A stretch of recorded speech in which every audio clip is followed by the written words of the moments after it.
From the motion of those simple systems discussed in the previous lectures, we can define simple harmonic motion as simple harmonic motion occurs when net force acting on oscillating body of mass is directly proportional to its displacement from mean position and always directed towards the mean position. Simple harmonic motion तब वजूद में आती है जब net force जो कि oscillating body के ऊपर एक्ट कर रहा होता है वो डायरेक्टली प्रोपोर्शनल होता है displacement of the body from the mean position और नेट फोर्स हमेशा टुवर्ड्स द मीन पोजीशन होता है। दूसरे अल्फाज में हम ये भी कह सकते हैं कि when object oscillates about a fixed position यानी कि mean position such that acceleration is directly proportional to its displacement from the mean position and always directed towards the mean position then its motion is called simple harmonic motion. जो object oscillates करता है fixed position के इर्द गिर्द back and fourth इस तरह से कि उसकी जो एक्सेलरेशन होती है वो डायरेक्टली प्रोपोर्शनल होती है उस ऑब्जेक्ट की डिस्प्लेसमेंट के साथ फ्रॉम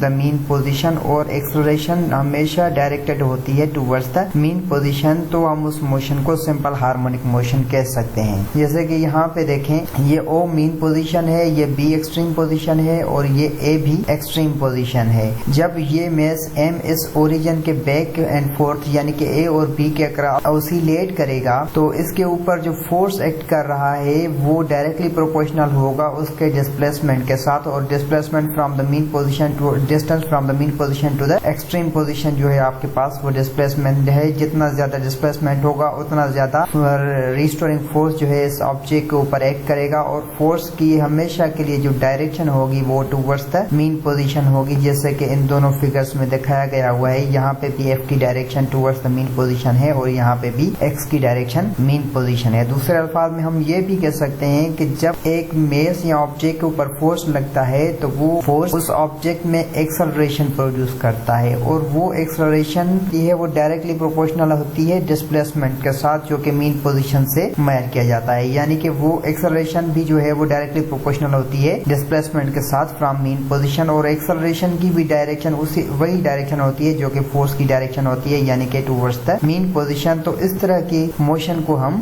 सिंपल हार्मोनिक मोशन कह सकते हैं। Important features of the simple harmonic motions always are summarized as, जो इंपॉर्टेंट फीचर्स होती हैं सिंपल हार्मोनिक मोशन की उनको हम इस तरह से बयान कर सकते हैं। A body executing simple harmonic motion always vibrates about a mean और फिक्स्ड पोजीशन।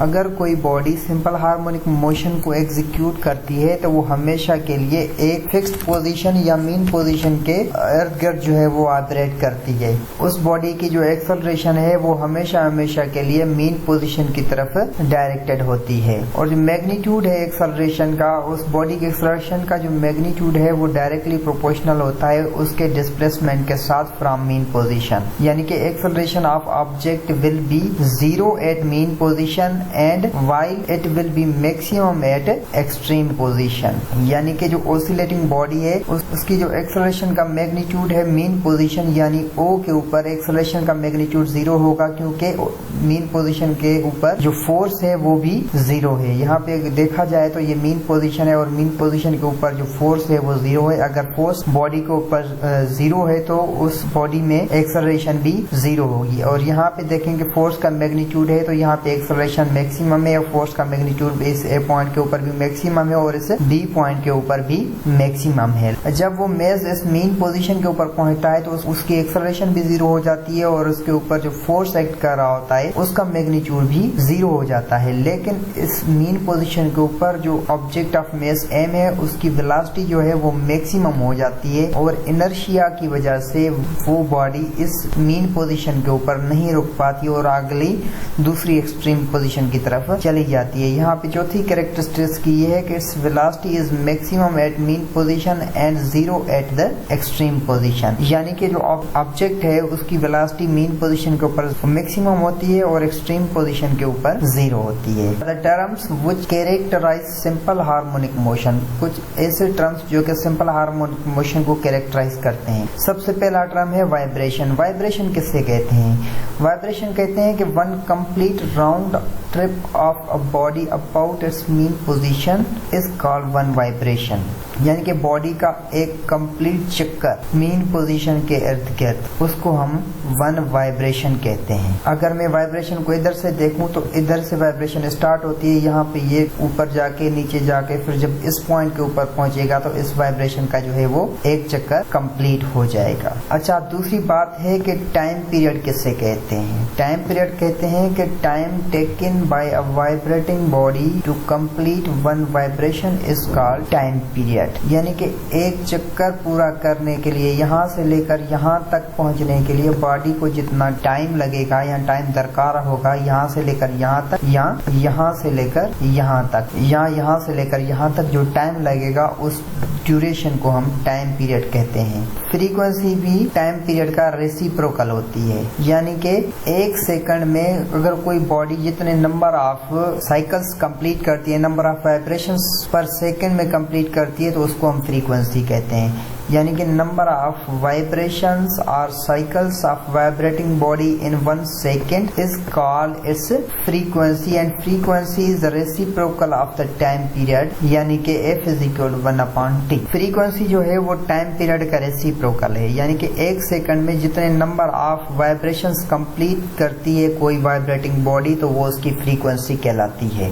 ठीक है, फॉर एग्जाम्पल अगर एक सेकंड में कोई बॉडी 5 चक्कर कंप्लीट करती है तो उसकी फ्रीक्वेंसी 5 होगी। अगर कोई बॉडी एक सेकंड में 1 चक्कर कंप्लीट करती है तो उसकी फ्रीक्वेंसी 1 हर्ट्ज होगी। अगर कोई बॉडी 2 सेकंड में 1 चक्कर कंप्लीट करती है तो उसकी फ्रीक्वेंसी 0.5 हर्ट्ज होगी, यानी कि T is equal to 1/F होता है। और जो लास्ट हमारे पास टर्म है वो है एम्पलीट्यूड। किसे कहते हैं? वो sir maximum displacement of vibrating body on either side from its mean position is called it's amplitude. Mean position की दोनों साइड्स के ऊपर किसी भी वाइब्रेटिंग बॉडी का जो मैक्सिमम डिस्टेंस होता है वो उसका एम्पलीट्यूड कहलाता है। अगर ये एक स्प्रिंग है, ये स्प्रिंग ज्यादा से ज्यादा ऊपर कहाँ तक जा सकता है? यहाँ तक जा सकता है, तो ये एम्पलीट्यूड हुआ यहाँ तक। और नीचे कहाँ से कहाँ तक आ सकता है? यहाँ तक आ सकता है, और ये उसका नीचे वाला एम्पलीट्यूड होगा। यानी कि दोनों एक्सट्रीम पोजीशंस जो होती हैं वो किसी भी